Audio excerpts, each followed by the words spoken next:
नमस्कार मित्रांनो, सुप्रभात। लग्नाची बेडी आजच्या भागामध्ये आपण बघणार आहोत की सरपंच हे सर्व गावासमोर गुलाबरावच्या कानाखाली देतात आणि सिंधूची माफी मागतात। कारण सिंधू, तुमच्यामुळे माझ्या हातातून खूप मोठी चूक घडण्यापासून खरंच मी वाचलो आणि तरीसुद्धा मोठ्या मनाने तुम्ही मला माफ केले, म्हणून सरपंच आजच्या आरतीचा मान सावी आणि सिंधूला देतात। सर्वजण खूपच खुश होतात। त्यानंतर इकडे राघव रत्नपारखी यांच्या घरात सुद्धा ही गणपती बाप्पाची आरती सुरू होते। विनायक आणि राघव हे मस्त आरती ओवाळत असतात। त्यानंतर इकडे सावी आणि सिंधू सुद्धा गणपती बाप्पाची सर्व गावासमोर आरती करतात आणि त्यासुद्धा आरती ओवाळत असतात। आरती झाल्यानंतर सर्वजण मात्र खूप खुश होतात। तर लगेच दिवा थोडासा विझण्यासाठी लागतो। राघव लगेच जोरात सिंधू असे ओरडतो, तर सर्वांना खूप मोठा धक्का बसतो। त्यानंतर इकडे सिंधूची सुद्धा आरती झाल्यानंतर दिवा हा थोडासा लुकझुक होत असतो, तेव्हा सिंधू सुद्धा ही जोराने राघव असे बोलते आणि त्याच वेळेस तेथे मंगेशने सुद्धा दिव्याला हात लावलेला असतो। तर सिंधू मंगेशकडे बघत असते आणि राघव असे जोरात ओरडते, कारण आरती झाल्यानंतर अजून सुद्धा सिंधू राघवला एकमेकांची आठवण येत असते, कारण मनामध्ये राघव सिंधूच्या तोच विचार असतो। त्यानंतर राघव लगेच मधूला सॉरी बोलतो। मधू म्हणते की राघव, मी समजू शकते, काही हरकत नाही। तर विनायक हा राघवकडेच बघत असतो। त्यानंतर आरती झाल्यानंतर मधू सर्वांना प्रसाद देते, तर काकू म्हणते की मधू, तू सुद्धा घे ना प्रसाद। तेव्हा काकू मधू, राघव आणि विनायक यांच्या तोंडामध्ये प्रसाद भरवते।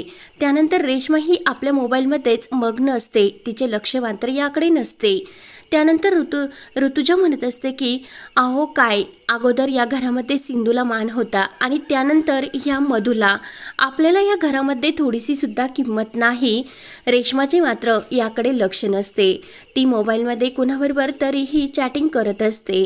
त्यानंतर इकडे सिंधू ही राघवच्याच विचारात मग्न असते। तर मंगेश सर्वांना प्रसाद देत असतो आणि प्रसाद देता देता त्याचे सर्व लक्ष हे सिंधूच्या इकडे असते, कारण सिंधू विचार करते हे मंगेशने ओळखलेले असते। त्यानंतर इकडे विनायक आणि ऋतुराज आपण एक गेम खेळूया म्हणून दोघे एकमेकांबरोबर गेम खेळण्याचे ठरवतात।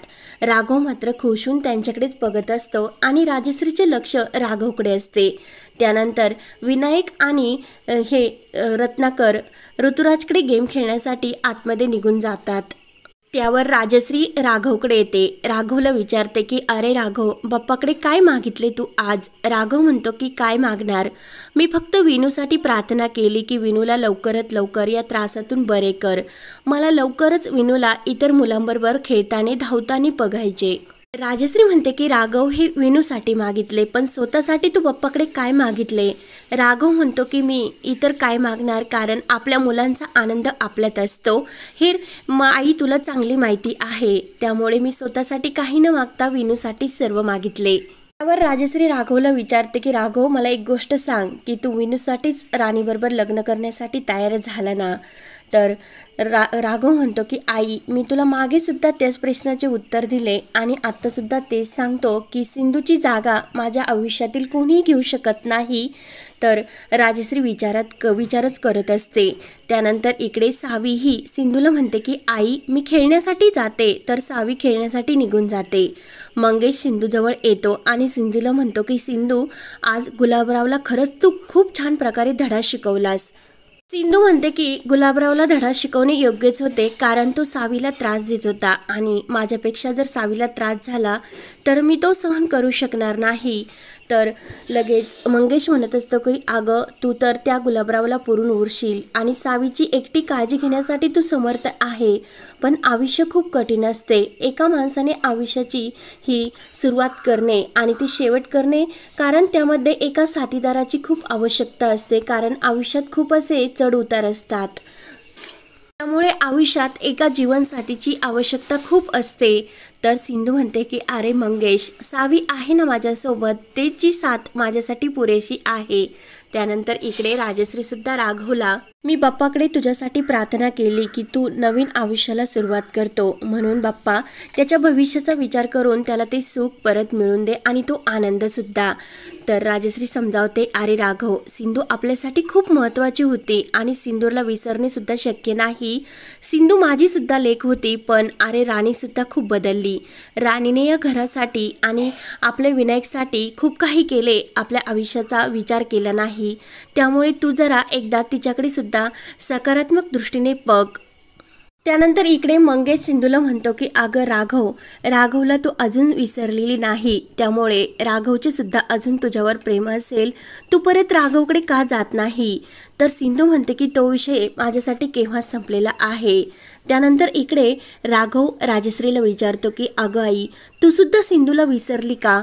तुला सुद्धा तिची आठवण येतेस ना? राजश्री म्हणते की हो, कारण ती माझी लेक होती, तिला विसरणे अशक्यच आहे. आणि सिंधू तुझा भूतकाळ होता, राणी तुझा भविष्यकाळ. राणीने विनूसाठी जे काही आपल्या आयुष्याचा विचार न करता तुझ्याबरोबर लग्नाचा निर्णय घेतला, तर राणीचा सुद्धा एका बाजूने तू विचार कर. राघव म्हणतो की मधूने त्यावेळेस चुका केल्या नसत्या तर आज माझी सिंधू आणि अंकुर माझ्यासोबत असते. सिंधूला त्यावेळी जे योग्य वाटले तिने ते केले. मला त्यावेळी मधूने सिंधूचा जीव वाचवला होता, म्हणून मी मधूला सोडवून आणले. मला जे योग्य वाटले ते मी केले, पण जर राणीने सर्व काही केले नसते तर आज सर्व कुटुंब एकत्र असते. त्यानंतर इकडे मंगेश सुद्धा सिंधूला म्हणतो की राघव हा तिचा बाबा आहे आणि तू सावीला राघवबद्दल सर्व काही सांगून टाक, सावीला सुद्धा राघवचे प्रेम मिळाले पाहिजे. सिंधू म्हणते की जेव्हापासून मी घर सोडून आले आणि त्यांना माझ्यासाठी शोधणं खूप सोपं होतं. ते एक पोलीस होते आणि ते आम्हाला अजूनपर्यंत शोधण्यासाठी का आले नाहीत आणि त्यांनी त्यांची जबाबदारी का पार पाडली नाही, म्हणून त्यांच्या आयुष्यात आम्ही असणे किंवा नसणे त्यांना काही महत्त्वाचे वाटत नाही. तर त्यांना त्यांच्या आयुष्यात आमची गरज नाही, तर सावीला सुद्धा बेजबाबदार बापाची काही गरज नाही, असे सिंधू स्पष्टपणे मंगेशला उत्तर देते. तेवढ्यात तेथे सावी येते आणि सावी सिंधूला विचारते की आई, राघव कोण आहे? तर सिंधूला खूप मोठा धक्का बसतो. त्यानंतर इकडे राजश्री सुद्धा राघवला म्हणत असते की तू आता सिंधूला विसर आणि मधूच्या आयुष्याचा नव्याने एकदा विचार करून तिला सुद्धा सुखाचे हे चालणे दे. तर लगेच विनायक येतो आणि विनायक राघव आणि राजश्रीला विचारतो की सिंधू कोण आहे. तेव्हा मात्र सर्वांना खूप मोठा धक्का बसतो. राघव हा विनायकला सांगतो की आम्ही सिंधू नदीबद्दल बोलतो. विनायक म्हणतो की तुमच्यासाठी ती व्यक्ती खूप स्पेशल आहे का? त्यानंतर इकडे सावी सुद्धा सिंधूला म्हणते की राघव तुझ्यासाठी खूप स्पेशल आहे का? तर सिंधू प्रेमाने सावीला जवळ घेते आणि नाही बाळा, आम्ही श्रीराम यांच्या नावाबद्दल, म्हणजे त्यांचे नाव राघव होते, त्यांच्याबद्दल बोलतो. तर इकडे विनायकला सुद्धा राघवने प्रेमाने समजून घेऊन आपल्या मिठीत घेतलेले असते. राघव विनायकला म्हणतो की सिंधू नदीसारखं खूप मोठं मन ठेवावं आणि दुसऱ्याला कायम मदत करावी. विनायक म्हणतो की सावीसारखं सावीने सुद्धा मला खरंच किती मदत केली.